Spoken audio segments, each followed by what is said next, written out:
Hola, hola, ¿cómo están? Estoy muy feliz el día de hoy porque voy a entrevistar a una persona que conozco desde hace varios años y casualmente el día de hoy él nos está visitando en la ciudad de Ítaca, Nueva York, que es donde yo vivo.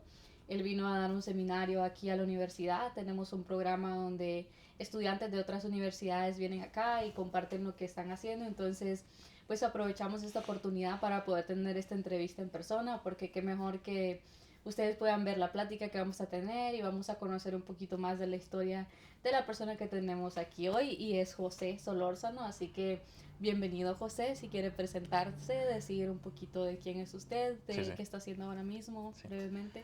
Hola, mucho gusto a todos. Soy José Solórzano. Actualmente soy un estudiante de doctorado en la Universidad de Minnesota y estoy muy alegre de estar acá hoy. Hoy estábamos visitando a Kenzie, la universidad donde Kenzie estudia, y estaba impartiendo un seminario sobre patología de planta. Así Y es. me siento muy alegre de estar aquí hoy, Kenzie. Me alegra mucho, gracias por aceptar la invitación. Y como les digo, pues vamos a platicar un poquito con él. Nosotros nos conocemos ya hace varios años. Estudiamos en la misma universidad en Honduras, pero creo que no Sí, nos encontramos o no nos reconocíamos desde esos sí, sí, entonces. sí. Pero ya luego llegamos a Luisiana, él estaba haciendo su maestría cuando yo llegué y luego ya nos vimos nos hemos visto en otros eventos en los que hemos tenido. Entonces, Sí, vamos a comenzar, José, si quiere hablarnos un poquito acerca de usted, sí, de sí, su claro. infancia, cómo es el lugar donde nació. Sí, sí. Gracias por el café también. Em, bueno, soy originario de la ciudad de Danlí, El Paraíso. Está aquí a unos 92 kilómetros de la capital, Tegucigalpa. Ahí nací, ahí crecí. Crecí en una colonia que se llama Colonia Bellavista y un saludo a toda la gente de la Colonia Bellavista en Danlí, todos mis amigos ahí donde crecí. Em, Fui a la escuela en en la Colonia Bellavista. Ahí hice toda mi escuela de primer grado a sexto grado. Fui al colegio en Danlí, al Instituto Departamental de Oriente. Y después me fui a la Escuela Normal España, donde me gradué de maestro de educación primaria. Sí, ¿Y tiene hermanos? sí, sí, sí tengo hermanas. Tengo dos hermanas y tengo otros hermanos también que los aprecio mucho y también les mando un saludo a todos ellos. ¿Ellos Sí, son menores que usted o son mayores? sí por un largo tiempo yo era el menor. Tengo una hermana que ahora es la menor. La Sí, menor. sí. ¿No le pasó cuando, por ejemplo, tengo un hermanito que es 13 años menor que yo y me Ajá. pasa mucho que cuando le iban a nacer yo estaba muy celosa porque yo no quería tener más hermanitos, yo quería ser la última, no sé si le pasó a usted eso. Fíjese que al tiempo, cuando yo recibí la noticia de mi mamá que me dijo que iba a tener otro hijo al tiempo, Ujú. sí fue una gran noticia, ¿no? Sí, bueno, ¿cuántos años Pero tenía cuando...? tenía 14 años, Sí. 14 o 13 años, no recuerdo muy bien, sí, 14 años. Ujú. Y ella me contó, voy a tener una hija, y pues no sentí como celos ni nada, la verdad, estaba bastante alegre de tener una hermana pequeña, sí. Ah, yo sí recuerdo que sí me pasó con mi hermanito, como que obviamente cuando nació lo amé, pero Sí. yo quería, en Honduras le dicen como la seca leche, le dicen en mi lugar a la última persona, entonces era como me gustaba que me llamaran así la Ajá. chiquita de mi mamá, la consentida, pero bueno que igual la recibió con mucho amor. Sí, sí, sí. ¿Y cómo era usted, digamos, en su casa? ¿Era como el que más charlaba, el que menos hablaba? ¿Era obediente o desobediente? Mire, Kenzie, yo creciendo fui una persona bastante callada en la casa. Em, no hablaba bastante, igual en la escuela creo que nunca hablé bastante. Creo que era bien callado y de mi experiencia en la escuela, cuando yo estaba en la escuela en Angli, em, creo que en el aula siempre era como uno de tal vez de los mejores portados, porque no hablaba bastante. Pero en la casa sí, a veces intentaba hablar, a veces intentaba como comunicar. Tenía una buena comunicación con mi mamá Ujú. y con mi papá también al tiempo cuando estaba en la escuela. Pero sí cuando estaba en la escuela, también en el colegio, en el Lido, secundaria, igual no hablaba mucho en mis clases. Creo que empecé a hablar un poquito más, a comunicarme un poquito más con mis amigos cuando fui a la Escuela Normal de España. Ya empecé a platicar más, tenía más libertad, creo que platicaba más con mis amigos y hasta ese tiempo empecé como a desenvolverme un poquito más, porque era uno de los requerimientos en la escuela que usted tendría que saber comunicar, saber cómo Ujú. enseñar, entonces ya no tenía de otra que aprender a hacerlo. Sí. Sí, y académicamente, ¿cómo era? Fíjese que casi nunca le he contado a la gente, pero sí fui excelencia académica en la escuela, en todo de primero, sexto grado. Ujú, En el secundario fue excelencia académica. Cuando llegué a la normal, creo que el primer año sí fui buena. Como el primer semestre ujú. en la normal sí tuvo buenas notas. Creo que pasaron algunas cosas después de ese semestre. Y ahí sí ya fui como, mis notas empezaron a cambiar un poquito, a no ser tan constantes, pero sí en unas clases creo que perdí bastantes puntos, en otras clases no. Creo que se me complicaba más el hacer como trabajos manuales. Mm, No era ujú. tan... Creo que uno de los requerimientos de las clases era que usted tenía que Ser ser creativo. creativo y que hacer cosas bonitas para la escuela y para los niños. Y personalmente yo no era como el mejor en eso, entonces perdí bastantes puntos en algunos trabajos manuales y cosas así. Entonces empecé a perder puntos, pero cuando ya me tocaban las clases de física y cultura general creo que era bastante bueno. Sí. Bastante bueno. Bueno, Sí. para explicar un poquito en Honduras, las escuelas normales, bueno, creo que ahora ya no existen, pero Ujú, en el tiempo, hace varios años, las escuelas normales eran después de pasar, digamos, noveno grado, ujú. las personas ya podían estudiar una carrera, digamos, y decidir por estudiar contaduría, etcétera, etcétera. Sí, Y en el caso de José, cuando dice estudiar en la normal, es una escuela para ser profesor. sí, Entonces en esas escuelas pues estudiaban para ser profesores de primaria o de kinder sí. y tenían que hacer muchas manualidades, que es lo que dice, como desarrollar actividades, como no sé si les tocaba, pero yo vi que yo Sí, miraba sí, que a sí, nos algunos tocaba. Sí, compañeros les tocaba que el horario de aseo, que la carpeta para los niños. sí, sí, sí, sí. De eso Sí, se refiere, ¿verdad? sí. Sí, era bien interesante porque tuve que aprender, ¿verdad? Porque si no me iba a aplazar. Yo no me lo imagino de profesor. Profe Lo José. disfruté bastante, fíjese. Mi primer año sí me costó bastante porque, como le dije, era bien callado inicialmente. Hasta Ujú. después empecé como a aprender cómo desenvolverme. Que tuve buenas profesoras que me enseñaron cómo hacerlo. Ajá. Y no había de otra. Tuve que hacerlo. Ya empecé, cuando ya le agarré el hilo, en términos hondureños esto significa, ya entendí cómo hacerlo. Cuando ya entendí cómo hacer manualidades, empecé a recuperar puntos en las clases y cosas así. Y, y sí, me gustó. Hicimos prácticas en todos los 3 años, hicimos práctica.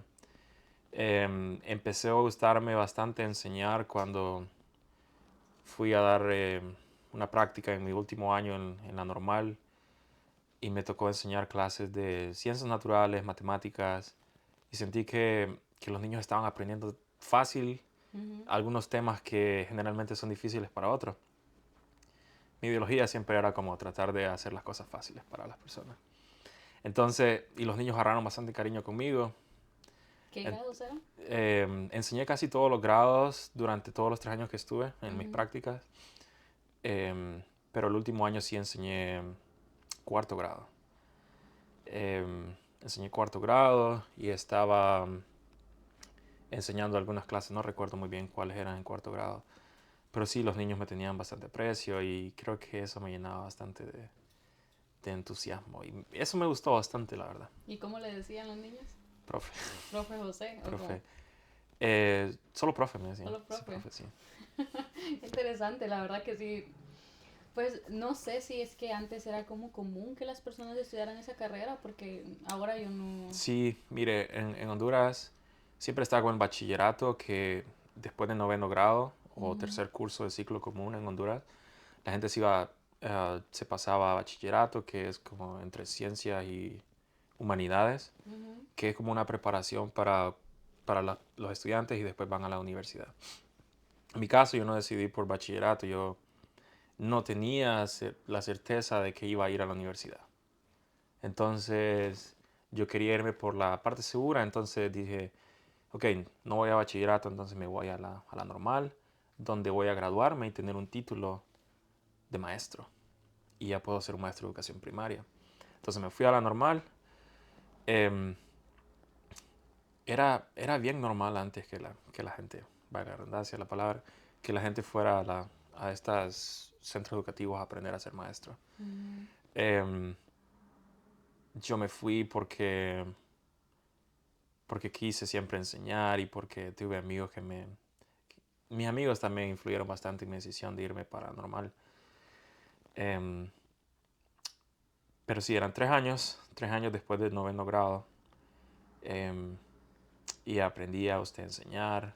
El mayor énfasis de toda la carrera que usted enseñara, aprender a enseñar a diferentes niveles, aprender el currículum nacional básico de Honduras, todos los ejes transversales, cómo enseñar, em, aprender todos esos pequeños detalles que usted Ujú. necesita para que un niño vaya de no saber leer a saber leer, que un niño vaya de no saber multiplicar a saber multiplicar y todo ese tipo de cosas usted las Ujú. aprende en la normal, entonces eso aprendí. Sí, qué interesante lo que usted dice. Pues en Honduras como que sí hubo un tiempo que mucha gente estudiaba eso porque no había facilidad de Sí, estudiar la carrera, incluso llegar a ese grado, y creo que ahora tampoco lo es tan fácil. sí, Pero ese tiempo era todavía más difícil porque tampoco habían tantos centros educativos, sí, entonces tocaba como escoger algo que fuera sí. más dinámico.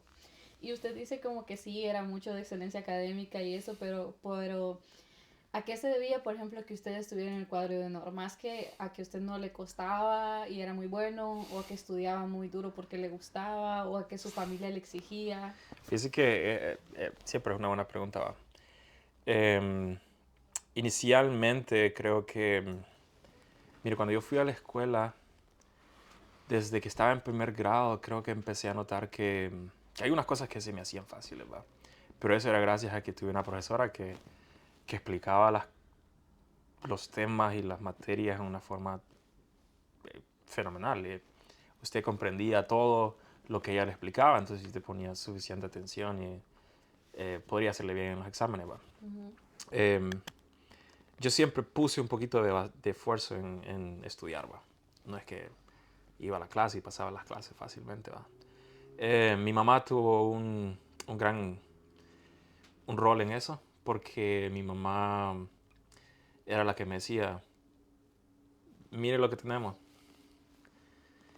si usted no estudia, vamos a seguir teniendo lo mismo, vamos a seguir siendo lo mismo todo el tiempo. Entonces yo era, o estudiaba y pasaba mis clases y algún día era un profesional, o seguía haciendo lo que éramos al momento en que mi mamá, o que yo, antes de empezar la escuela, ¿me entiende? Ujú. Yo no siento que ella lo hice con el afán de decirme, mire, esta es presión y usted tiene que hacer esto, no, sino que ella me dijo dependía de mí en cambiar mi futuro y en cambiar quién yo era, y no dependía de nadie más. Entonces, si yo estudiaba, podría aprender y el conocimiento me iba a ayudar a hacer bastantes cosas. Empecé a sacar buenas notas en la escuela, me empezó a gustar. Ujú. Y la profesora siempre ayudándome bastante, como eh, ella explicando bien, hacíamos exámenes, me iba bastante bien. Eh, entonces, como me empezó a gustar a sacar buenas notas, después se me hizo como un hábito, como dedicarme a estudiar antes de los exámenes, a practicar bastante. Y después de eso así fue. En el colegio igual. em, Me gustaba estudiar, las clases me gustaban. Creo que el IDO, que es el Instituto Departamental de Oriente, tenía unos profesores que hasta el día de hoy yo recuerdo casi todo lo que ellos me explicaban, porque lo hacían de una manera tan específica, a veces de lo específico a lo general, a veces de lo general a lo específico, pero lo hacían tan bien que aprender de ellos no costaba mucho. Ujú. Em, sí había que poner fuerza de uno también, ¿va? Porque uno es la enseñanza y lo otro es lo que uno tiene que aprender por parte de uno, de los materiales que ellos le proveían a uno. Em, Esa era otra cosa. Em, y la otra parte, Kenzie, también es que yo me di cuenta a algún punto de mi vida que, que aprender era algo que yo necesitaba y que mi situación económica al tiempo no era algo que yo quería tener toda mi vida, ¿me entiendes? Ujú. Entonces yo me dije a mí mismo, mí mismo. a mí mismo, sí. Me dije, me dije, me dije, tengo que sacar buenas notas, tengo que Sí. hacer excelencia académica. Y me gustó también porque conseguía becas, conseguía um, Oportunidades. oportunidades a través de esto y sí, así fue como me gustó cómo sacar buenas notas. Ahora bien, una de las cosas que la gente quizás, bueno, depende de donde las personas viven, ¿verdad? Pero por Ajá, ejemplo, yo soy de una aldea pequeña, ajá, entonces ahí como que todos nos sí. conocemos, platicamos y salíamos a jugar en las tardes. No sé si eso era algo que usted también hacía, como que tenía su grupito con el que salía a jugar Sí, sí, fútbol. sí. Sí, mire, mi infancia, a pesar de que no tenía condiciones económicas, va, como un montón de personas, tuve una infancia bien bonita, bien alegre. Tuve mi grupo de amigos, vivíamos en una casa con mis primos, em, teníamos mis amigos que vivían a la vuelta de la esquina, enfrente de la casa, y jugábamos fútbol, pelota, casi todos los días. Bueno, todos los días. Yo regresaba a la escuela, tenía mis cosas que hacer en la casa, las hacía, mis deberes y todas las tareas. Y después de Ujú. hacer las tareas Teníamos un campo de fútbol que habíamos hecho de un solar que no tenía casa, entonces ahí hacíamos un campito de fútbol y nos íbamos a jugar ahí todas las tardes. Eh, Jugábamos hasta el cansancio, hasta que la noche llegara. Otros días era que jugar, perseguir a las otras personas, encontrarlos, Esconderse. esconderse. Jugábamos un juego que le llamamos Cantarito, Ay, sí. que era que que todos nos escondíamos. Tal vez tiene un distinto significado en otras partes de Honduras, pero nosotros poníamos una pelota, Ajá. se escondían, no me acuerdo bien.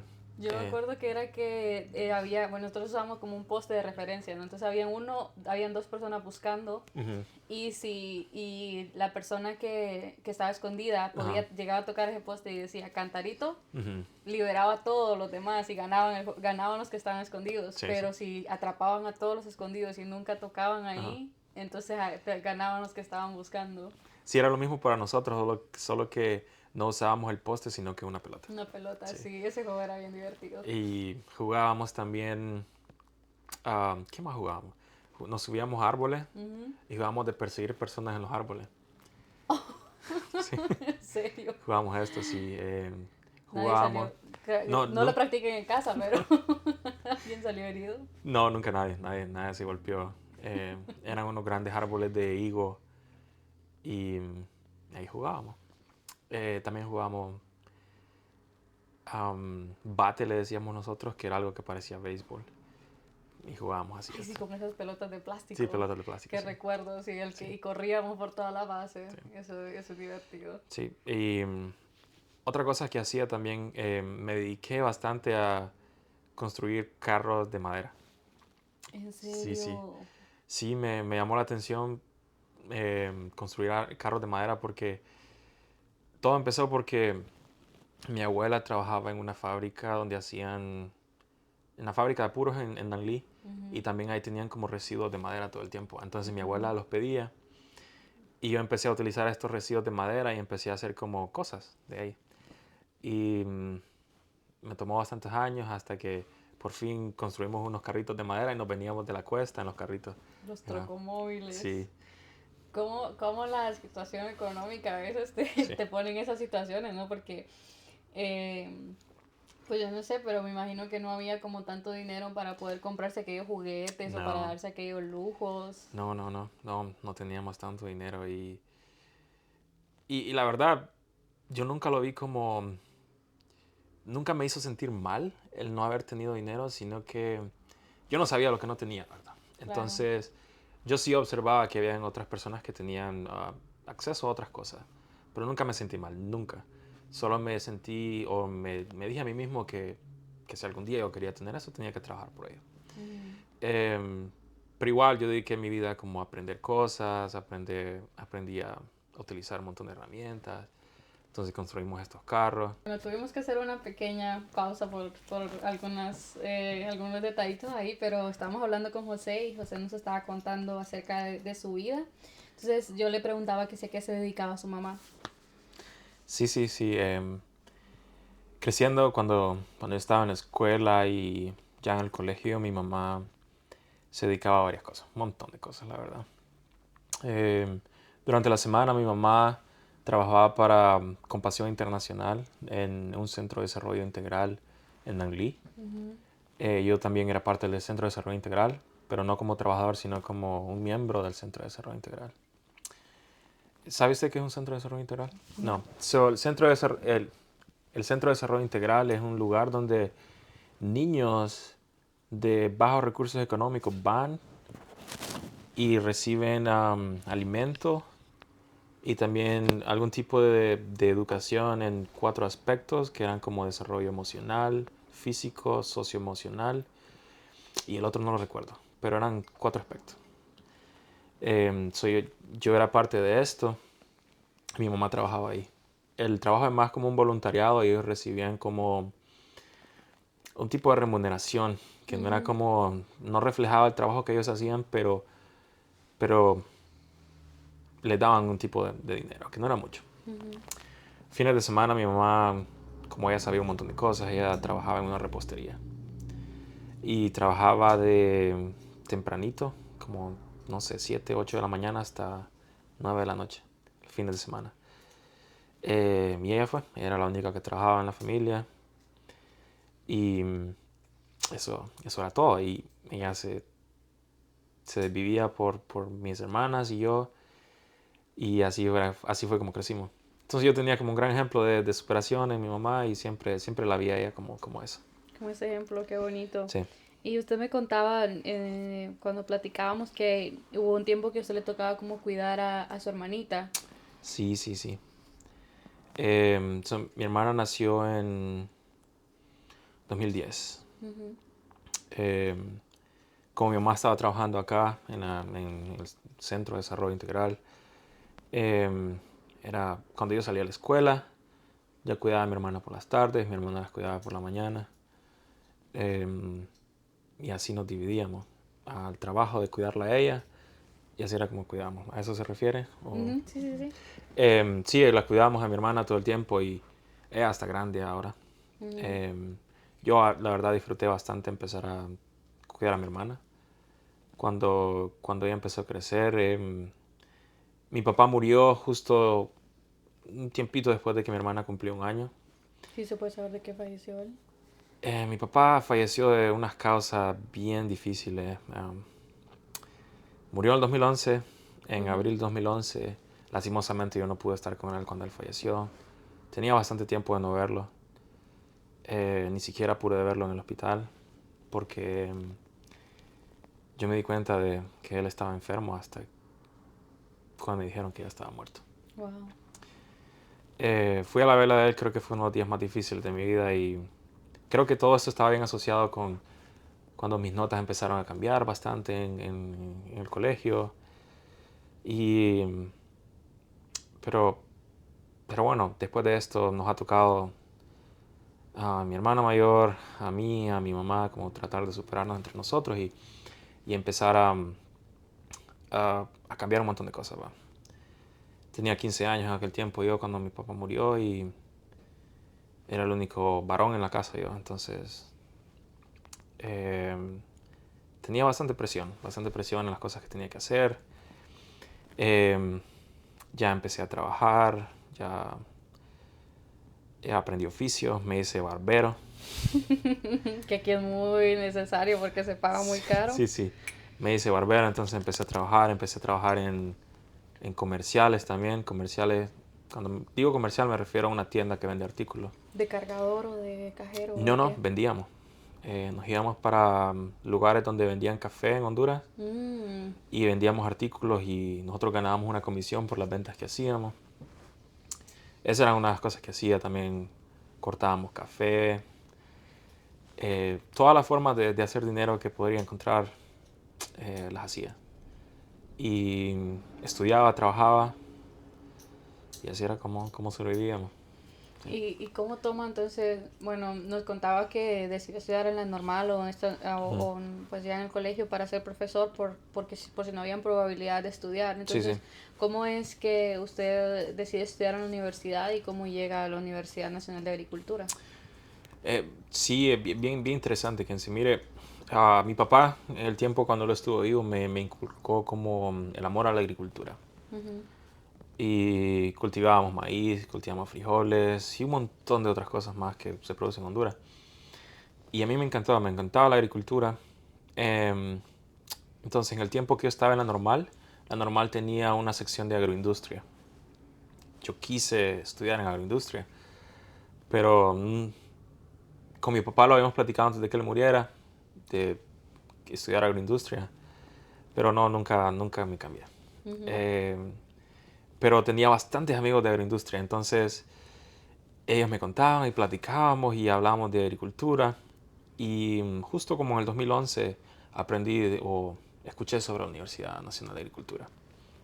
Creo que vi un artículo en uno de las prensas, no prensa, diarios que vendían en Honduras. Ujú. Miré como una imagen de la Universidad Nacional de Agricultura y digo, me gusta esto, no sé dónde es, creo que es en Olancho. Olancho es un departamento en Honduras que estaba que a unas casi a un día de mi casa hacia la universidad en bus. Entonces yo lo miraba como, es bonito, pero no creo que yo vaya ahí. Eh, entonces, durante todos esos 3 años que estuve en la normal, platicaba más con mis amigos y ellos me contaban y yo escuchaba que otras personas iban a estudiar ahí. Pero yo le había platicado a mi mamá y habíamos discutido esto con ella, como, no discutido, Platicado eso. platicado. Ujú. Y me decía, sí, es bastante bonito, es bien caro, no tenemos dinero para esto. Pero si usted es capaz de conseguir como una beca o algo, sería bueno que estudie ahí. Ujú. Eh, Platiqué con personas, lo primero que me decían es, no, ahí tiene que ir gente que tiene dinero y usted no lo tiene. Entonces me bajaba los ánimos cuando la gente me decía esto a mí. Eso fue 2012. En el 2013 conocí a un amigo y él me dice, vamos a hacer todo lo posible para conseguirte una beca y que podrás ir a la Universidad de Agricultura. Eh, Eso fue todo lo que él me dijo. Yo estaba atento a escuchar cuándo eran los exámenes de admisión para ir a la universidad y yo le iba a preguntar a la gente que conocía. Me dicen, no ha salido nada, no hay noticias todavía de los exámenes de admisión. Eh, un día, como a mediados de agosto del 2013, estaba platicando con alguien y me dice, ya pasaron los exámenes de admisión. Pero era mentira, no habían pasado. Mm. Y yo me alarmé, estaba preocupado, pucha, digo, yo no sé qué va a pasar. Igual yo seguía trabajando en la barbería, hacía un dinerito ahí. Entonces yo era como incertidumbre, ¿me entiendes? Un día que estaba en la normal, por alguna razón estaban vacunando. Estaban vacunando a los estudiantes para, creo que era influenza. Entonces nos teníamos que quedar un poquito hasta la tarde y me quedé, nos vacunaron. Y justo en el bus que regresaba, porque la escuela normal estaba retirada de la ciudad. Entonces, cuando regresábamos en la tarde, la gente de agroindustria estaba saliendo también. Y la gente de agroindustria estaba ingresando al bus y ahí me meto yo.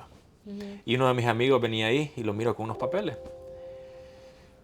Y le digo, ¿por qué llevas estos papeles y tus notas? Me dice, es que vamos a ir a hacer el examen de admisión para la ENA, la Universidad Nacional de Agricultura. Y yo le digo, ¿cómo así? No ha pasado el examen de admisión. No, me dice, ahorita en noviembre es en Trojes, que es un municipio en el departamento del Paraíso. Ujú. Miren, en ese momento, tantas cosas pasaron por mi cabeza. Llegamos hacia mi colonia con el bus, me bajé, esperé el otro bus que venía de la ruta, me subí al bus de la ruta y regresé a la normal. ¿Sabe qué hice? Fui a administración en la escuela y les dije, ocupo mis notas, tengo que ir a hacer un examen de admisión. Yo no conocía a nadie en Trojes, pero bueno, le dije a la profesora, eso era un viernes recuerdo. Y le digo, profe, fíjate que ocupo mis notas. Me dice, no, lo siento, no podemos darle las notas. Le digo, quiero hacer un examen de admisión y es este domingo. Ya era el domingo, Sí, ok. imagínate lo que tenía que prepararme. Ajá. Eh, Me dice, lo que podemos hacer es tratar de sacar estas notas hoy y se las recoge mañana temprano, sábado, de alguna manera.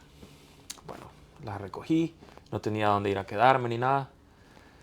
Entonces lo que le dije a mi amigo es, ¿dónde te vas a quedar cuando hagas el examen de admisión? Y me dice, me voy a quedar donde un amigo. Le digo, ¿le puedes pedir a tu amigo que me dé dónde quedarme? Y siempre bien suertudo, el amigo dijo que sí, no los conocía, había platicado con uno. Yo le agradezco bastante a este muchacho de Trojes, Luis Landero, por haberme dado la oportunidad de quedarme ahí con él. Wow. Y a mi amigo Julio también por ayudarme. Ujú. Y nos llevaron, y fuimos a hacer el examen de admisión. Yo estudié toda la noche anterior y nos preparamos. Eh, Conseguimos todo lo necesario para ir a hacer el examen de admisión. Bueno, no escuchamos de los resultados por los siguientes 2 meses. Yo seguí trabajando en mi barbería, me gradué de maestro. ¿Y cómo fue ese examen? ¿No estaba nervioso porque no había estudiado? Fíjese ¿Cómo que sintió el examen? difícil, Sí. pero era bastante bueno en matemáticas y algunas cosas de racionamiento lógico. Ujú. Entonces, sí me resultó difícil, pero lo pasé. Lo pasé, llegué a la universidad, lo pasé. Ya la otra parte, llegar a la universidad era otro cuento porque sí yo no tenía una beca, ¿me entiendes? Solo tenía lo que la universidad le ofrecía a uno. O sea que se fue sin beca. Sí, y eso fue otro curso que sí. Eso fue otra gran cosa. Bueno, haber pasado el examen de admisión de la ENA no significaba que yo iba a ir. Sí. Porque cuando llamaron a mi mamá, que yo había aprobado, le dijeron que sí, que había un dinero que yo tenía que pagar. Mi mamá cuando escuchó lo que teníamos que pagar era como complicado. Em, y yo lo que le dije a ella es que, bueno, voy a buscar juntar mis ahorritos y la verdad es que me voy a ir.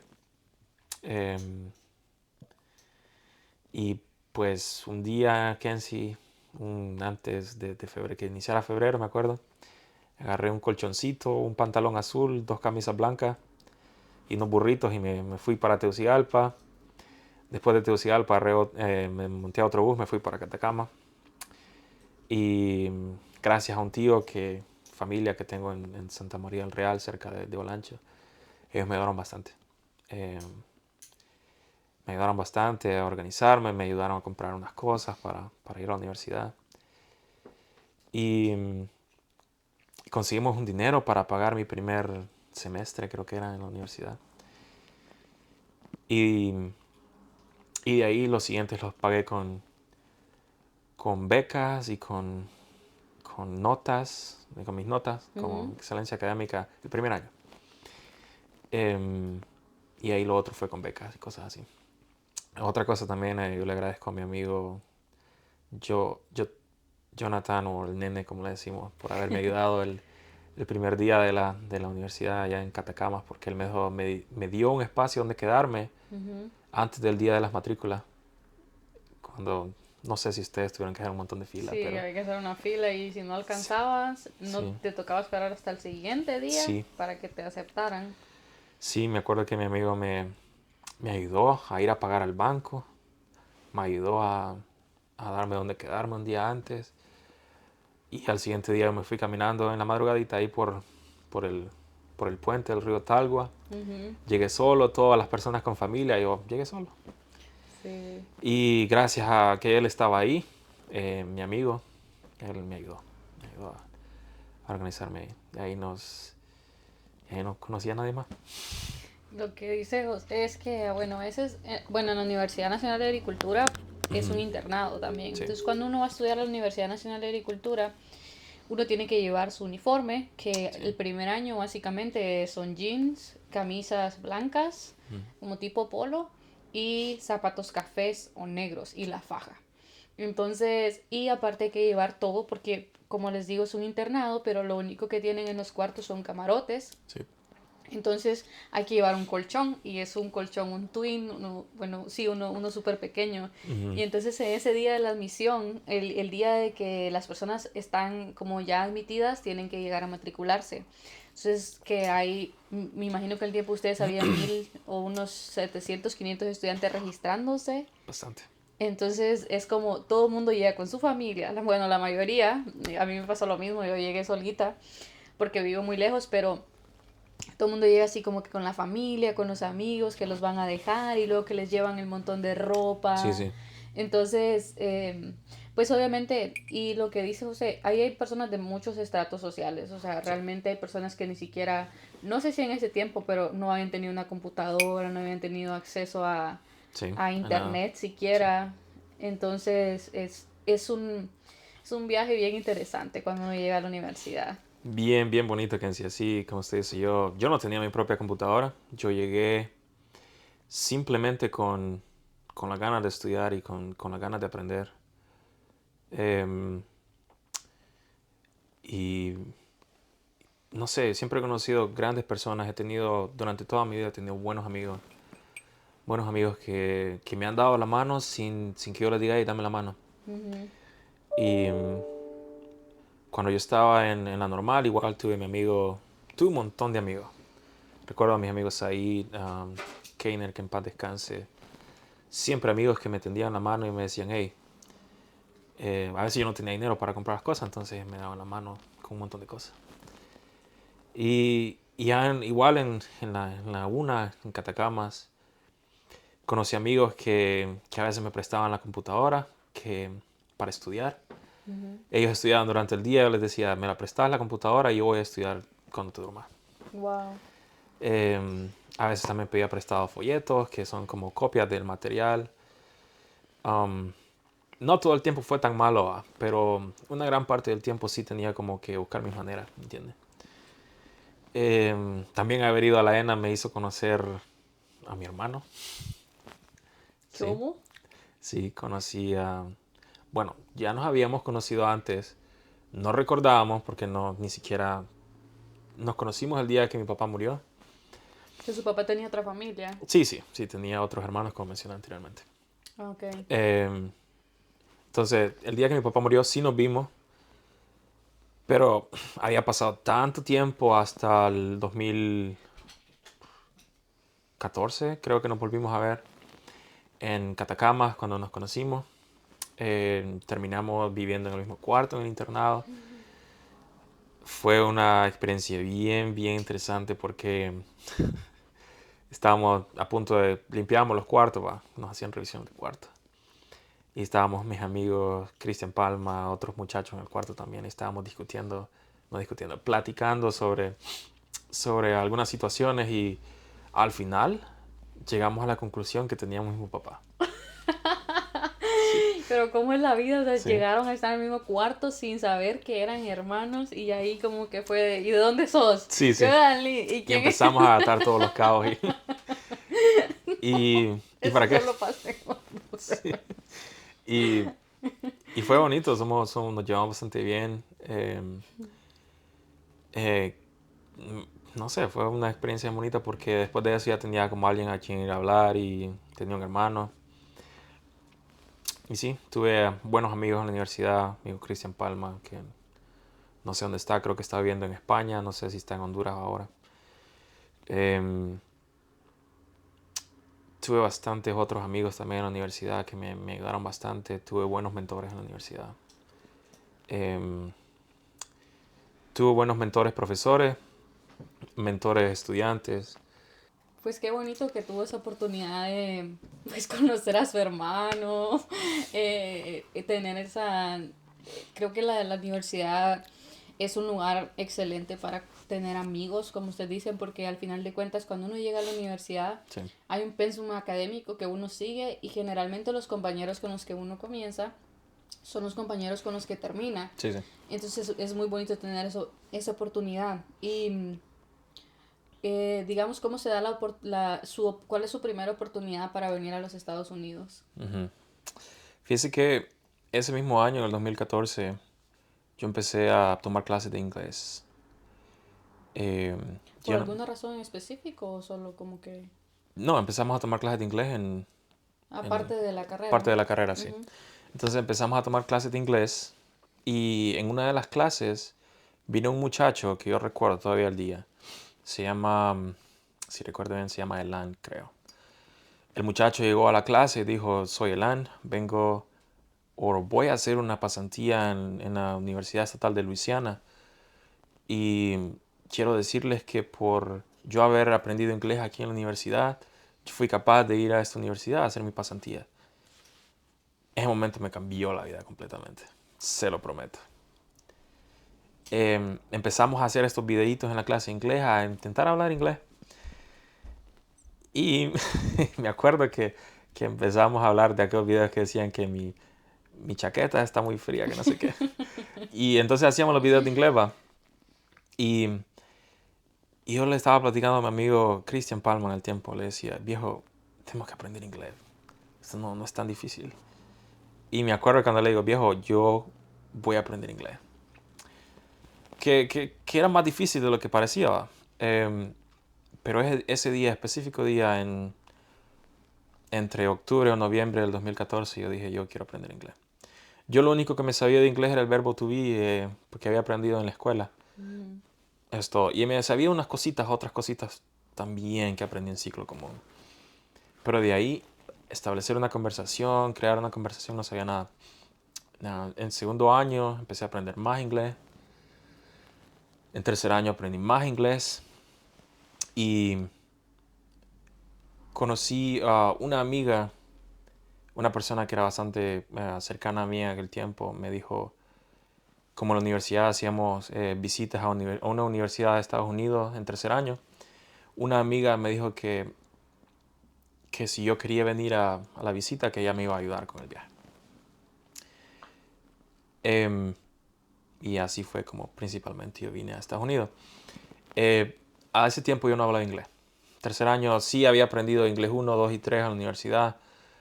Em, pero cuando vine a la visita aquí a LSU, a la Universidad Estatal de Luisiana, bueno, no fui a Luisiana, fui a Texas Tech University, Ujú. en Lubbock. Entonces, mi amiga me ayudó a pagar esto, que yo le agradezco mucho a ella por haberme ayudado con eso. Y también mi familia me ayudarán con parte del gasto también para ir allá. Cuando yo vine a Texas Tech, en Texas, yo no hablaba nada de inglés que en sí. Todos los cursos, el curso que nos estaban dando sobre manejo o HACCP, que era como de todo, protección de alimentos y todas esas cosas, Ujú. yo me sentí como, entendía unas palabritas, entendía algunas cosas, pero no entendía en su totalidad lo que me estaban diciendo. Y siempre teníamos un traductor, va. Ujú. Yo le agradezco a mi amigo Holman por haber traducido todas las charlas que nos dieron. Pero ¿sabe qué, Kenzie? Haber estado en esos cursos y sin entender casi nada, me dijo a mí mismo como, hay que aprender. Pero lo que más me hizo cambiar a mí fue, yo me di cuenta que lo que había visto toda mi vida era muy distinto a lo que había en Texas Tech, por ejemplo. Los salones de clase, la forma en cómo enseñaban. Y esto fue solo un periodo bien pequeño a que estuvimos por allá. Pero eso, como me dijo a mí, pucha José, si aprendes inglés, pues algún día podría venir a aprender a una universidad así acá.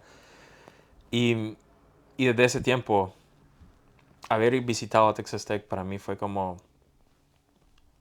lo que me hizo cambiar el switch. De decir, o aprendes inglés o aprendes inglés. Ujú. Eh, con la base que tuve de los primeros tres inglés que aprendí, primeros tres cursos de inglés que aprendí en la universidad y haber ido a esta visita a Texas Tech, me decidí a aprender inglés. Y luego de eso, ¿cómo se da su aplicación para la maestría en Luisiana? O LSU le decimos nosotros a la Universidad Sí. Estatal de Luisiana. Dice que fue pasó un montón de cosas, ¿va? Bueno, después de esta visita a Texas Tech, yo me dediqué a aprender inglés. Empecé a aprender inglés cantando canciones. Me descargaba la letra de las canciones y en el cuarto, ahí me escuchaban cantar en canciones en inglés. Mis amigos me decían, viejo, ya, parale con lo que estás cantando. Me empecé a ver TED Talks, que es como unos pequeños discursos que da la gente sobre ciencia. Son bien bonitos. Em, entonces, mira, ahí empecé a aprender un poquito de inglés con esto, con la música. Ya me empecé como a sentir un poquito mejor, más confiado. En el 2017 se viene una oportunidad de que Luisiana quería hacer una visita a Honduras para hacer un curso de horticultura. Y yo tengo que aplicar. Y apliqué.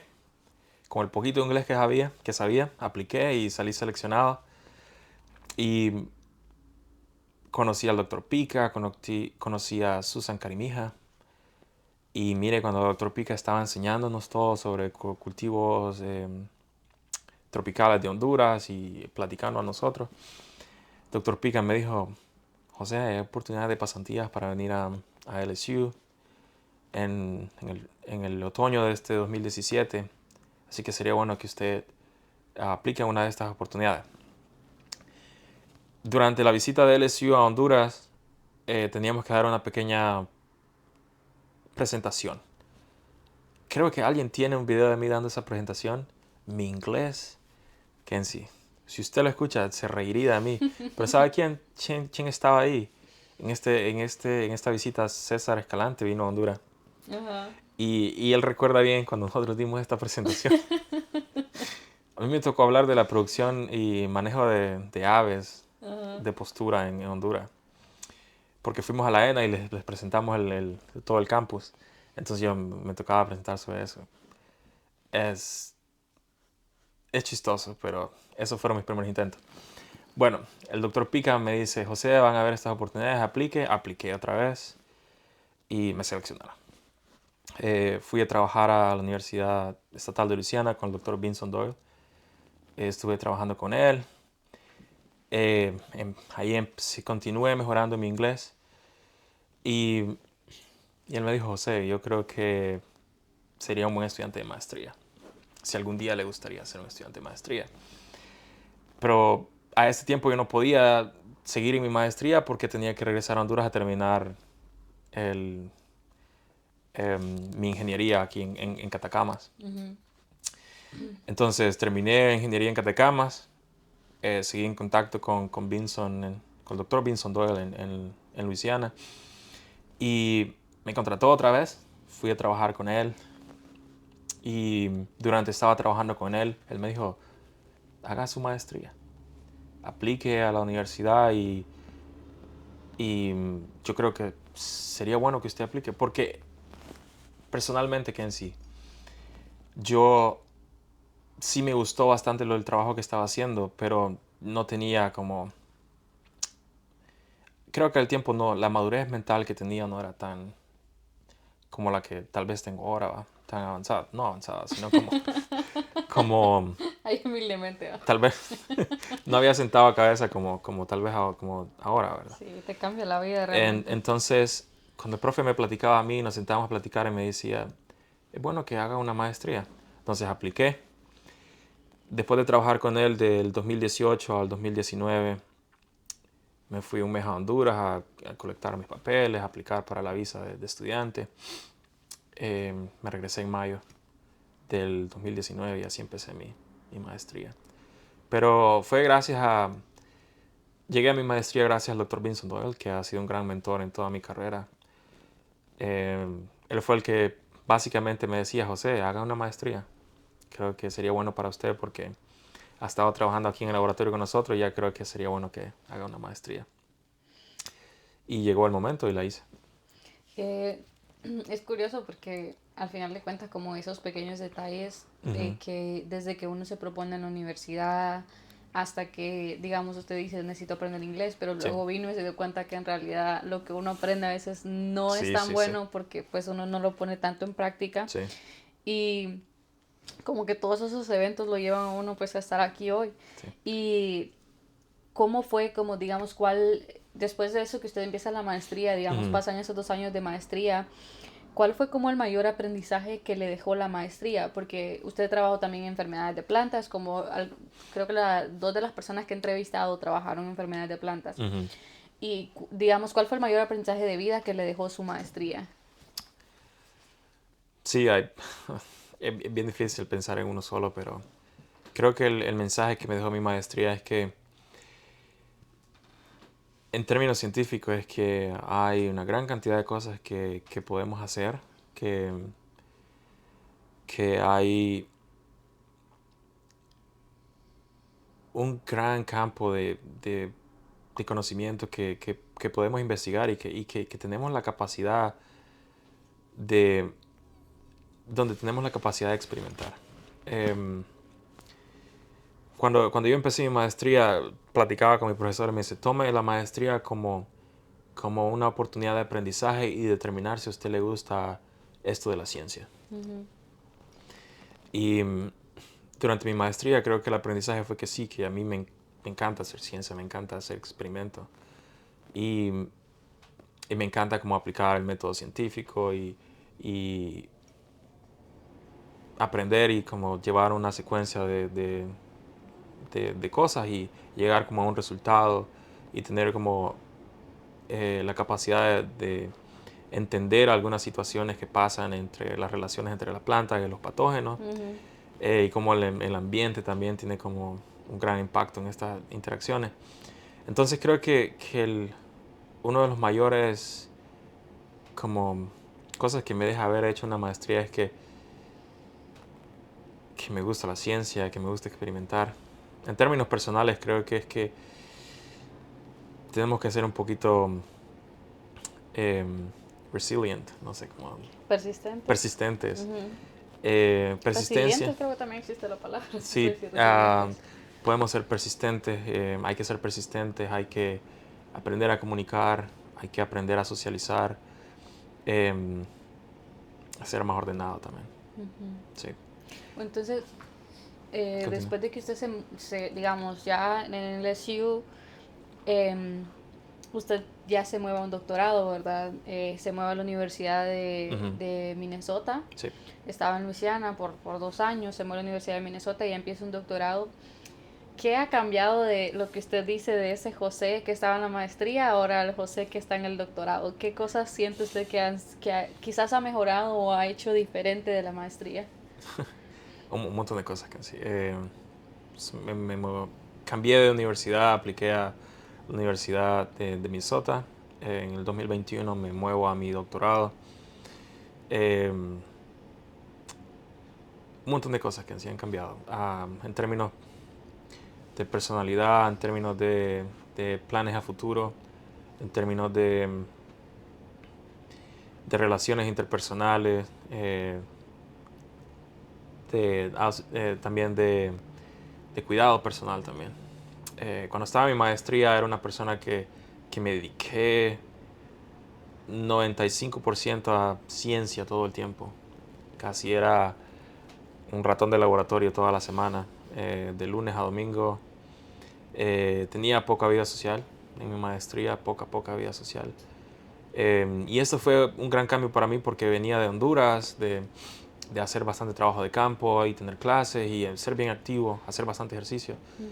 Y cuando llegué a mi maestría fue bien distinto porque era como más investigación. Cuando me moví a Minnesota, yo sentía que necesitaba un cambio ya. Era necesario que empezara otra vez con mi ejercicio, con tomar un poquito más de tiempo para mí, para mis personas cercanas, para, para pensar un poquito más y tomar un poquito más de cuidado. En términos de ciencia, la ética profesional continúa lo mismo. Empecé a darme un poquito más de tiempo los fines de semana para mí, para hacer deporte, para socializar. Y eso ha cambiado bastante mi perspectiva de la vida. Um, Me ha enseñado bastante de mí mismo. Ujú. de- Sí.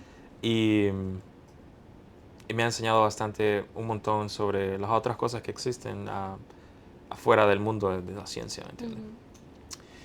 Em, esas son las cosas que han cambiado, aparte que el clima también, ¿verdad? Ay, sí, bueno, sí, lo que dice José Sí, que se movió. Bueno, Luisiana, el clima es un poco parecido a Honduras, creo que es más caliente, llegan las temperaturas muy altas en el sí, verano, el invierno dura muy poquito, las temperaturas son sí, pues bajas, pero no tanto, pero sí, aquí hemos llegado a los menos, bueno, me imagino que en Minnesota también. sí. Estamos lejos, pero siempre estamos como en estos lugares fríos. Entonces tiene mucho que acostumbrarse uno al frío y a Sí. la oscuridad. Oscuro que en sí. Porque aquí a veces se oscurece, llega un tiempo en que se hace de día a las 8 de la mañana, se oscurece a las 4 de la tarde Sí, y uno sí, sí. siente que se queda, Sí. uno, no sé, hay algo que se llama como, creo que es depresión Depresión, de... seasonal depression se llama, Sí, que es como la depresión que le da a uno por por lo la oscuro, por el invierno. temporada. Entonces es complicado. Se llama depresión temporal. Depresión temporal. Creo que no es la traducción correcta, pero suena igual. Yo Pero creo que la gente cuando ve que una persona no puede traducir algo va a decir, ay, como que he creído esta no, no, persona, no, pero nada. créame que es difícil cuando uno se aprende una palabra en el otro idioma. No es que simplemente es que Sí, es sí. difícil. Déjeme recordarle que yo platico español Dos con mi personas. familia, tal vez cuando le escribo en Sí. WhatsApp o hablamos en Zoom o cosas así. Así que nos Y disculpan si no sí, sabemos sí, traducir una disculpen. palabra o algo. Em, No es por creído, sí, sí, presumido, sí, ni sí. mucho menos. Mire que sí, cuando se oscurece a las 4 de la tarde, se siente un poquito, de- da depresión, porque, bueno, no es que me pongo depresivo o cosas así, sino que si a uno le falta como el sol, ¿me entiende? Entonces a mí me falta el sol, entonces lo que hago es tomar vitaminas Ujú. y mantenerme un poquito activo para tener la energía y cuando hay sol intento salir a caminar, Sí. porque si no, eh, no tengo otra fuente de vitamina del sol. Pero sí, sí, el invierno en Minnesota es bien fuerte y las temperaturas bajan bastante, pero igual nos adaptamos a las cosas. Sí. Y hablando un poquito de esta parte de adaptarse, ¿cómo ha sido para usted adaptarse, por ejemplo, cuando llegó a la Universidad Nacional de Agricultura? Porque ya no estaba en su colonia, en el ambiente de Ujú. su familia, y luego moverse a Luisiana, pues ya no estaba con las personas, con personas hondureñas, Sí. o quizás sí, y luego a Minnesota. No sé cómo ha sido como esos cambios culturales para usted. Han habido bastantes cambios en sí, desde estar en Honduras, moverme a Luisiana y después moverme a Minnesota. Em, la cultura en Honduras, em, teníamos bastantes amigos, tenía bastantes amigos, vivía en los cuartos de la universidad, vivía con varios compañeros, masculino, todo. Em, y esto casi como dictaba la forma en que nosotros nos llevábamos, había un montón de reglas en la universidad que teníamos que seguir todo el tiempo. Em, siempre estábamos bastante trabajo en la universidad, teníamos que usar uniforme, teníamos que ir a clases y seguíamos un patrón de varias cosas al día que teníamos que cumplir diario. Ujú. Em, y en base a eso a veces teníamos tiempo libre los fines de semana, teníamos que limpiar los cuartos también. Los profesores nos enseñaban las clases y nosotros íbamos a las clases y aprendíamos de ellos. Eso es bastante distinto a lo que viví en Luisiana y lo que estoy viviendo ahora aquí en Minnesota. Cuando me moví para Luisiana, sí las clases son bastante amplias, tenemos más compañeros. La disciplina no es lo mismo como la disciplina que teníamos en el internado en Catacamas, en Honduras, porque ya no teníamos que usar un uniforme, ya vestíamos más casual, ya en Luisiana siempre estábamos en calzoneta, yendo a clase, al laboratorio íbamos en shorts a veces, por el calor y por toda la humedad que hay en el estado de Ujú. Luisiana.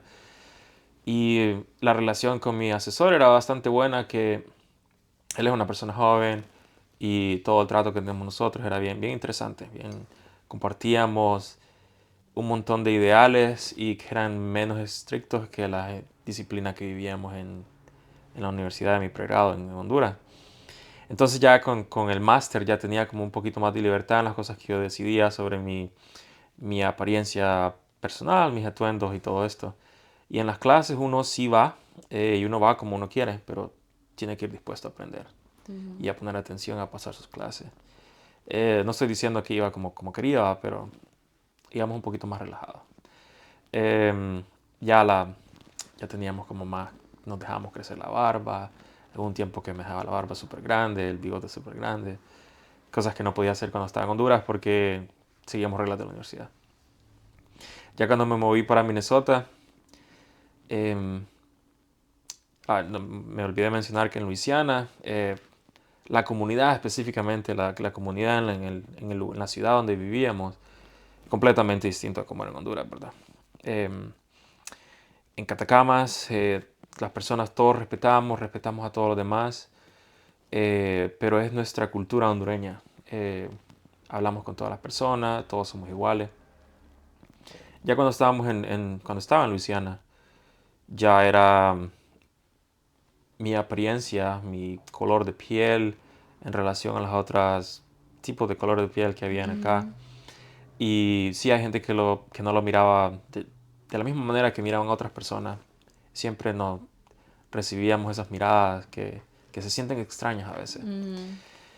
Em, pero al tiempo uno como que se acostumbra a eso y no tiene que darle mucha importancia a esto, ¿me entiende? Em, y nunca lo tomé como una forma de sentirme mal. Yo sé que hay cosas que así pasan siempre, ¿me entiendes? Ujú. Cuando me moví acá para Minnesota, eh, es más frío. Eh, Minnesota tiene una cultura bien interesante. Las personas son bien tranquilas, lo saludan a uno, le sonríen a uno bastante. Eh, Eso no significa que quieren ser sus amigos. Eh, Hay algo que en Minnesota le llaman Minnesota Nice, que es lo que le acabo de decir, que es que le sonríen a usted no significa que quieren ser sus amigos, ¿me entiende?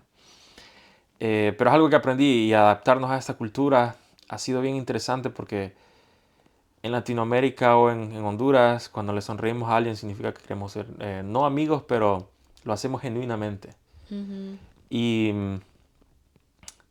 y por acá entender que una sonrisa o que algo que parece que es como bien genuino, a veces no es genuino, pero es solo por el tipo de cultura que ellos tienen.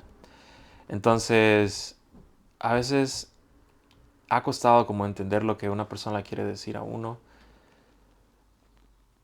y probablemente lo que ellos le están diciendo no es lo que ellos quieren decirle o Ujú. se lo dicen después en un mensaje o algo así, pero no se lo dicen directamente. Entonces, esa parte ha sido bien difícil de mi adaptación ahorita en Minnesota, porque me ha costado entender que las personas no le dicen las cosas a usted directamente. Y en Honduras, si yo le quiero decir algo a alguien, se lo digo con todo respeto Ujú. y directamente. Y como latino, así crecido, como hondureño, así crecido, que las cosas se dicen de frente. Y, y por acá, ahorita que estoy en Minnesota, esas cosas no se, cosas no se dicen directamente. Eh, pero he estado aprendiendo esto de la nueva cultura. Eh, Ha sido un poquito complicado, pero por ahí vamos. Y justo, pues lo que usted dice, por ejemplo, hace ratito estábamos teniendo una conversación acerca de que nosotros podemos bromear de muchas Sí, cosas, sí, ¿verdad? Pero aquí como que los temas se vuelven más sensibles, creo yo, y hay muchas cosas que uno no puede mencionar. sí, Y es curioso también porque siento que lo que dice José es que a veces uno no piensa tanto en su color de piel. O sí. sea, en Honduras es un chiste, ¿no? Si uno es Claro, claro, trigueño o claro. algo y te molestan y todo. Pero aquí, literal, o sea, por eso te quedan viendo mal a veces o Sí. te pueden pasar. A mí me han pasado cosas donde la gente me ha discriminado, como Ujú. una vez en Walmart una persona me tiró el carrito, o sea, Sí, literal, yo estaba en la fila y una persona de acá me pateó el carrito y ya solo me dijo como aléjate de mí. sí. Y entonces uno ahí es como dice, o sea, literal, porque me veo como me veo, una persona cree que tiene derecho a poder hacer algo en contra mía. Ujú. Y aquí en esta área creo que es diferente de Minnesota, porque aquí la gente sí es más como ruda, como más, Directo.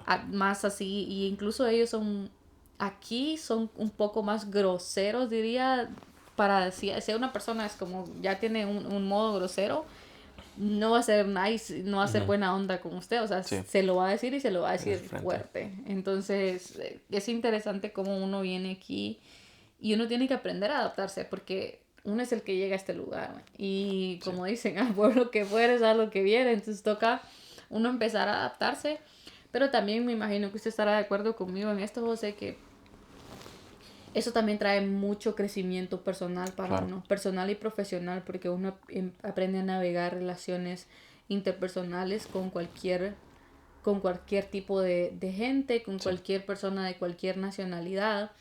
Y aquí no solamente es como personas de Estados Unidos, estamos sí, combinando tantas culturas, personas que vienen de Asia, personas que vienen de Europa, personas que vienen de Latinoamérica. Dentro de Latinoamérica hay muchas diferencias. sí, Entonces todo eso es un gran crecimiento para uno y uno tiene que venir con una mente abierta. sí.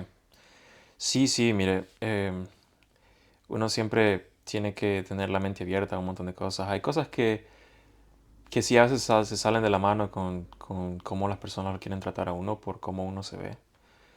Y, y ha pasado que hay gente que cree que uno no habla el idioma local o el idioma en inglés. Y uno escucha a personas hablar y cuando lo escuchan a uno hablar inglés es como sorprendente para ellos porque uno habla español a veces con los amigos de uno y cuando lo escuchan hablar inglés es como, oh, wow. Y no me ha pasado acá, ahorita que vivo en Minnesota, pero cuando viví por el sur, sí, a veces escuché como gente queriendo hablar de las personas que estábamos hablando español y cuando empezamos a hablar inglés era como, wow, para ellos. Pues son cosas, ¿me entiendes? Son cosas que uno, que uno ve, que uno observa y no nos han detenido. Aquí seguimos haciendo ciencia, aquí seguimos produciendo información que es útil para el mundo, ¿me entiendes? Que Ujú, sirve y que eso es lo que vale, ¿me entiendes? Que al final siempre como damos lo mejor de nosotros y, y tenemos que enfocarnos en las fuerzas que tenemos, las fortalezas que tenemos y no darle como importancia a esas personas que lo tratan de ver como menos a uno. ujú, Sí. claro. Y bueno, hablando ya como en su doctorado, Ujú. usted me contaba que, bueno, a veces una de las cosas que mencionaba una vez es que la investigación no es una línea recta, no se pasan muchas cosas, Sí, hay que optimizar muchas cosas. Y una de las cosas que usted me contaba que vivió es como había algo como un experimento que no le funcionaba, ¿no? sí, sí, En parte de su trabajo y que pasó meses haciendo ese experimento. sí. Entonces, no sé si nos quiere contar como ese sentimiento de impotencia que estás trabajando tan duro y no logras algo, no sé, cómo se sintió ese momento en el que algo no estaba funcionando para usted dentro de su doctorado. Eh, no solo dentro de mi doctorado, cuando estaba haciendo mi maestría también había muchos experimentos que, que no funcionaban correctamente o no es que uno busca el correcto funcionamiento de un experimento, sino que em, intentamos resolver o entender algunos fenómenos o algunas cosas que pasan en la naturaleza a Ujú, través de experimentos. Y, y a veces los experimentos no le producen los resultados a uno después de que uno sigue una metodología que ya está o que existe o que uno está desarrollando. Por ejemplo, durante mi doctorado estamos desarrollando una metodología para causar una enfermedad en condiciones controladas. Y probamos todo lo que existía, todo lo que estaba disponible para desarrollar para hacer esta metodología o para inducir la enfermedad en condiciones controladas. Y no funcionaba, no pasaba. Y, y el objetivo que nosotros teníamos, lo que queríamos lograr era causar la enfermedad en condiciones controladas. Y probamos muchas cosas que en sí, por bastantes meses, casi por 6, 9 meses, y probábamos nuevas cosas, probábamos cosas que se habían dicho en la literatura, cosas que se habían reportado en otros estudios, y no funcionaba. Eh, entonces, después de pasar todo este montón de problemas, de dificultades, lo que yo hice fue empezar y remover todo lo que no nos había funcionado y movernos hacia a traer nuevas ideas al proyecto y empezar a crear una nueva metodología para lograr inducir la infección en condiciones controladas. Eh, pero lo que tomó ahí, lo que necesitábamos nosotros era traer nuevas ideas, detenernos por un momento, pensar con claridad y traer nuevas ideas. Y cuando trajimos estas ideas y empezamos a probar otra vez, conducir nuevos experimentos, todo funcionó. Ujú. Em, y la moraleja es que probamos de todo lo que existía. Y a veces continuar probando todo lo que existe em, no significa que va a obtener, si continúa teniendo un problema y continúa haciendo lo mismo que existía, va a obtener casi el mismo resultado, ¿me entiende? Que es nulo, que Ujú. no sirve. Y lo estábamos probando nosotros porque por regla teníamos que probar lo que ya había sido reportado. Porque queríamos saber si era error de nosotros como investigadores o error de las metodologías que no tenían suficientes detalles, ¿me entiende? Ujú. Entonces, lo que nosotros hicimos fue desarrollar una metodología con detalles, con suficientes detalles para que la gente pueda replicar lo que nosotros logramos en el laboratorio. Hay dos cosas que pues yo noté como en lo que cuando, pues como les mencionaba, él dio un seminario y habló de lo que él hizo hoy. Y hay dos cosas que yo noté ahí. Una es lo que hablábamos antes, la resiliencia de no darse por vencido, Sí, porque es bien fácil frustrarse. O sí, sí, sí. sea, nosotros le preguntamos a José, él nos contó que le tomó como 10 meses sin tener resultados Sí, positivos, o sea, no funcionaba nada. Y la resiliencia de seguir intentando hasta que funcione. Y número dos, sí. la observación que se necesita para llevar a Es, cabo esas sí, cosas, porque José nos decía como, yo lo que hacía era que me iba al campo a ver lo que estaba pasando y uno a veces no se da cuenta que eso es lo que el doctorado hace con uno. sí. O sea, te hace ser una persona observadora, que analizas las cosas Ujú, y tienes que trabajar muchos otros aspectos de la vida también para no sí. volverte como un nerd que no sabe Sí, sí, sí, mantener conversaciones, etcétera, sí, pero creo que es lo que yo veo del doctorado, que te enseña mucho a analizar, que te sí. enseña a intentar, porque Ujú, sí es muy conflictivo y es muy difícil no sentirse mal con uno mismo cuando sí, sí. estas cosas pasan.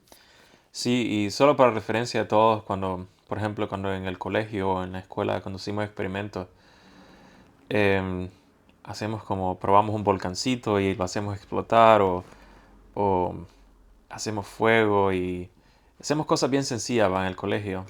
A este nivel, el doctorado o maestría, los experimentos que nosotros conducimos son como utilizamos el método científico basado en algunas preguntas que tenemos y seguimos hipótesis. Entonces tratamos de construir una metodología con varios pasos y seguimos protocolos para obtener información sobre una pregunta o una respuesta a una pregunta. Y a veces para obtener una respuesta tan pequeña de un sí o no, Ujú. conducimos experimentos por meses y meses. Em, y estos experimentos que necesita uno tener un montón de unidades experimentales, necesita tener tratamientos, necesita tener controles. Creo que en español le decimos testigos. Ujú. Los testigos que son eh, donde no aplicamos un tratamiento específico, solo lo tenemos como para determinar que lo que aplicamos como un tratamiento sí funciona, eh, como un contraste.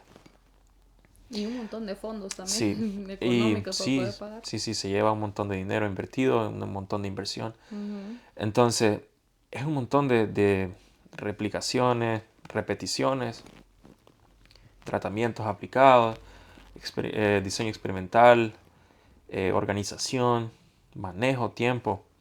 Y es como una línea de tiempo donde uno tiene un punto A, un punto B y una línea final.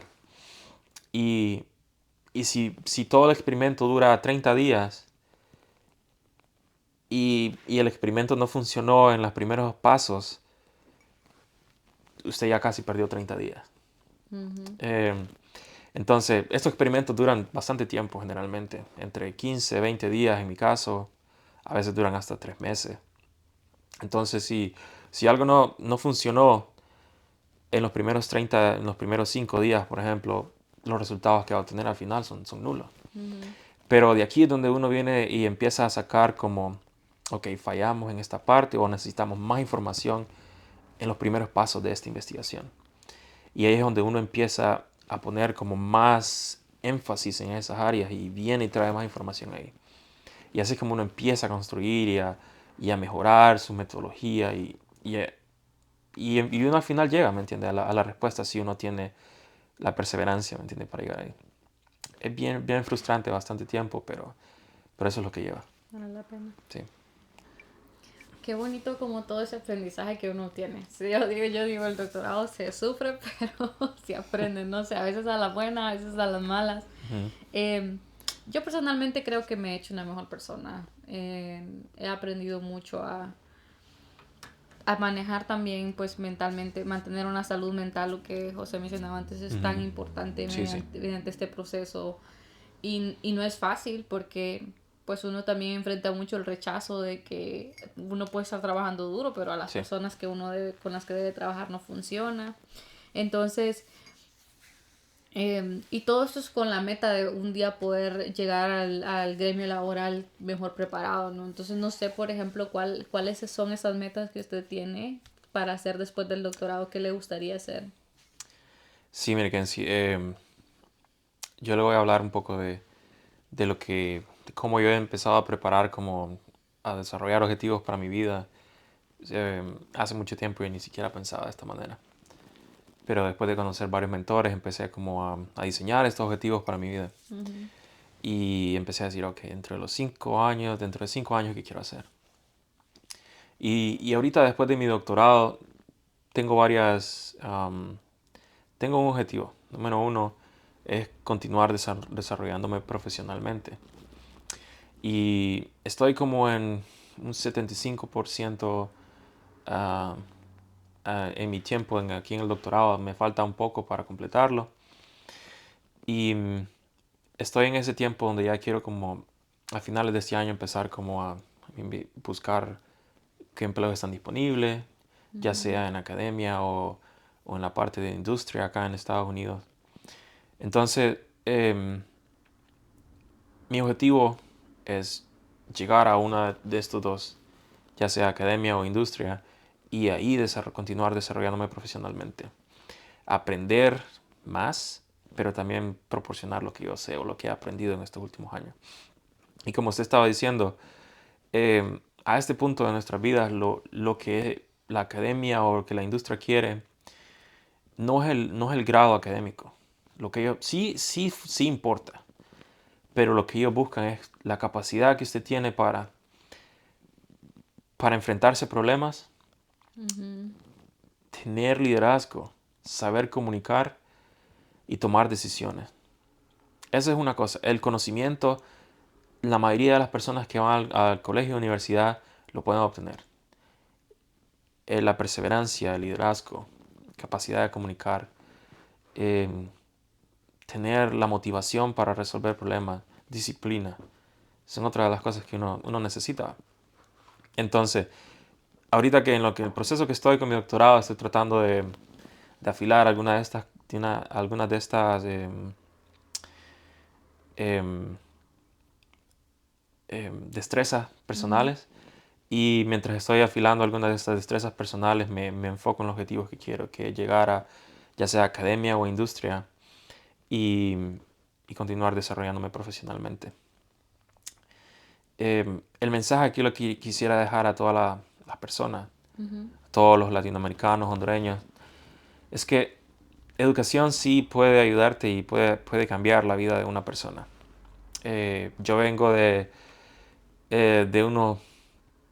unos inicios bien súper humildes, pero gracias a que mi mamá un día me dijo, estudie, creo que esto le puede funcionar a usted y le va a ayudar a llegar a lugares donde nunca puede imaginar dónde puede llegar. Hoy en día aquí estoy, mi mamá le puede decir, mire, aquí estoy haciendo un doctorado. Ella siempre practica conmigo de lo mismo. Y, y ha sido bonito, ha sido un proceso bien largo. Hay que esperar bastante porque uno pasa por colegio, universidades, otra maestría, doctorado. Pero al final vale la pena. Al final vale la pena. Y yo siempre pienso de esto. Yo platicaba con mi abuela antes de que ella muriera el año pasado. Platicaba con ella justo como 2 meses antes de que ella muriera.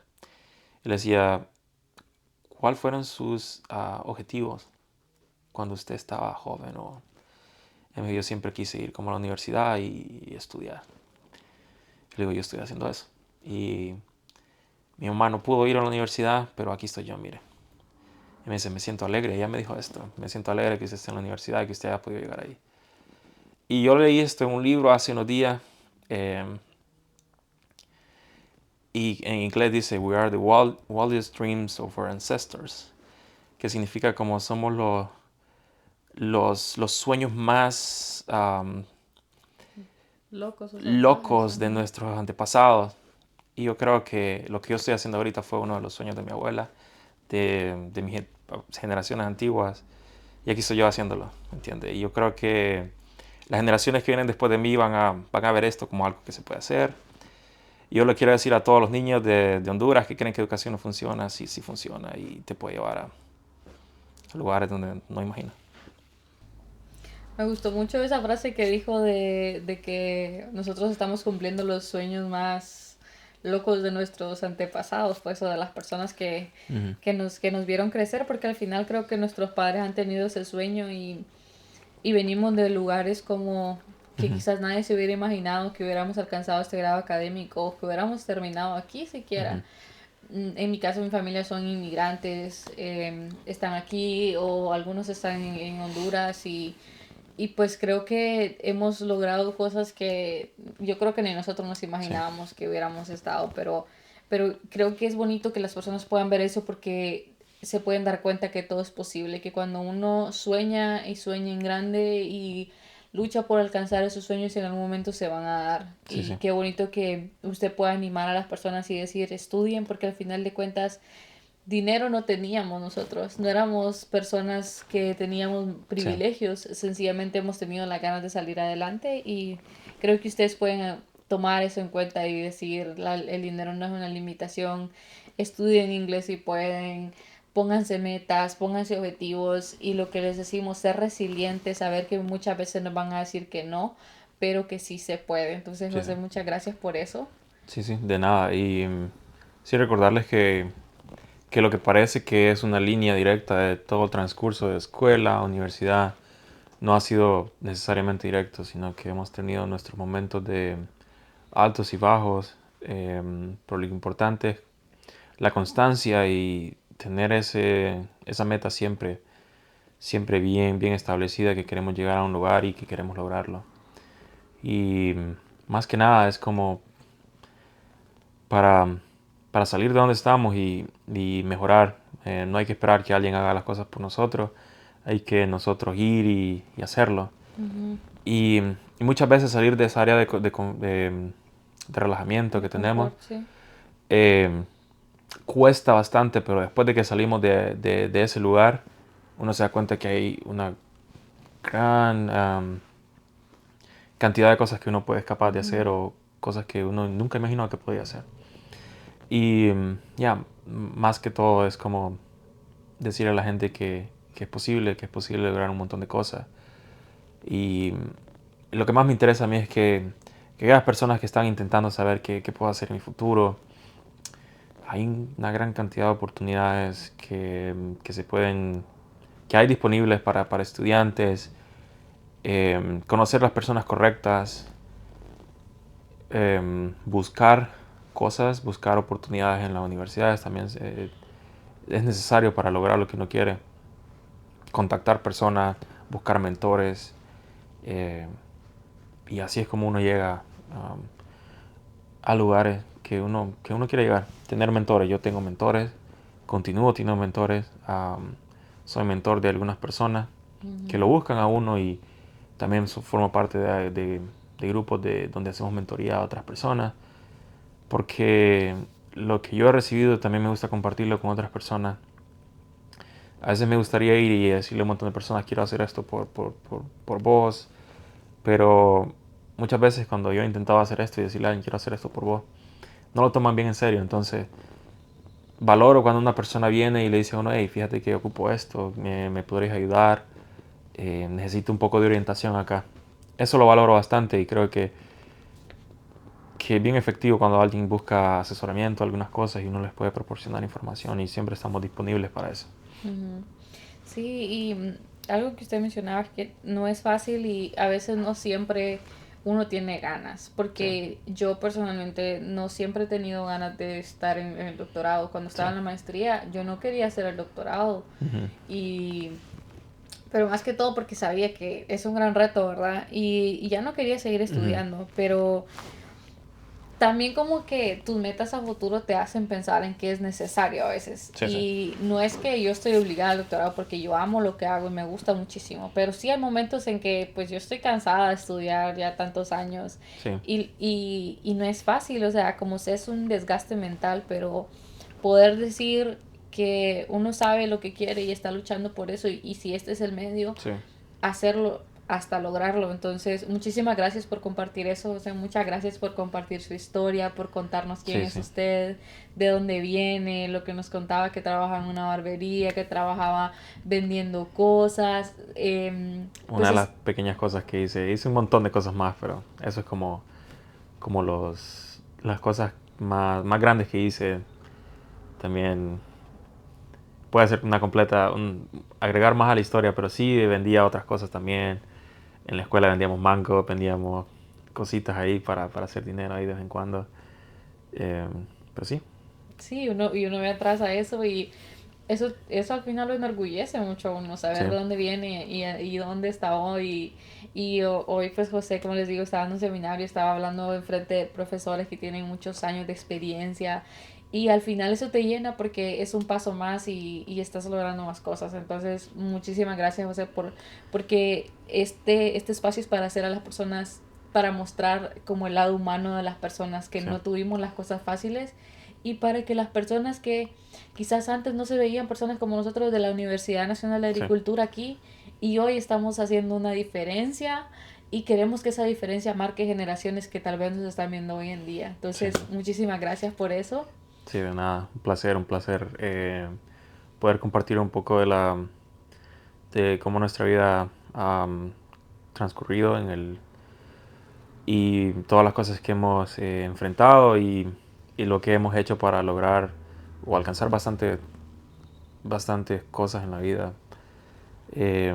Sí, siempre recordar que las cosas no son fáciles y que siempre hay un camino o bastantes caminos que uno puede tomar en la vida. Elegir, a veces tomar unas decisiones tan pequeñas pueden cambiar bastante nuestra vida. Y a veces es bien difícil saber cuál será el camino que va a ser el mejor para uno. Pero eso siempre es bueno asesorarse con personas, tomar buenos consejos, seguir consejos y ser capaces también de tomar buenas decisiones o tomar decisiones en la vida. Y ya, sí, gracias por tenerme, gracias por tenerme acá en este programa que usted tiene ahora, la felicito bastante. Me alegro mucho que esté haciendo esto y que sirva de motivación para muchas personas de Honduras, de mi pueblo, de mi ciudad, de mi barrio, mi colonia, eh, de donde sea que sean, hay que echarle para adelante todo el tiempo y mucha fuerza. Dato curioso, José y yo seguimos a una persona, a un youtuber que entrevista personas. Y siempre nos hemos reído con eso. Él siempre, o sea, Sí, sí. los dos miramos las entrevistas que él hacía. Y entonces a mí me encanta, creo que como que un poquito de lo que yo hago es porque me encanta ver entrevistas. A mí me Sí, sí. encanta verme entrevistas de 2, 3 horas. Entonces siempre teníamos como ese chiste y luego cuando yo empecé también como que José me decía, bueno, se llama Jordi Rosado, él, va a ser el Jordi Rosado Sí. de esta área, pero Sí, sí, sí, sí. entonces disfrutamos mucho eso Y la verdad a mí me hace muy feliz esto. Muchísimas gracias por vernos, por ver esta entrevista. Si ustedes llegaron hasta aquí, me gustaría que pusieran ahí una banderita de Honduras, pues porque nuestro invitado es de Honduras y pueden poner una banderita de Honduras para saber que ustedes llegaron hasta el final de este video. Muchísimas gracias, espero les guste. Y si quieren ver más contenido o hay alguien que ustedes admiran y quisieran que yo entrevistara, pues también mándenme la sugerencia y con gusto lo voy a hacer. Muchísimas gracias. Gracias, Kenzie, a usted. Yes. Se terminó. Hoy nos tardamos bastante. Yo siempre digo, las entrevistas pueden ser cortitas. Sí. Pero luego es como 1 hora y media, 2 horas y siempre tengo más que preguntar. Gracias, Kenzie. No, gracias a ustedes. Gracias por venir hasta aquí y tener la entrevista. De nada. Que podamos hablar y contar. Porque sí siento, es lo que le digo, ya lo conozco. Yo no lo conocía, no le conocía todo lo que nos contó ahorita, lo que estuvimos hablando antes. Yo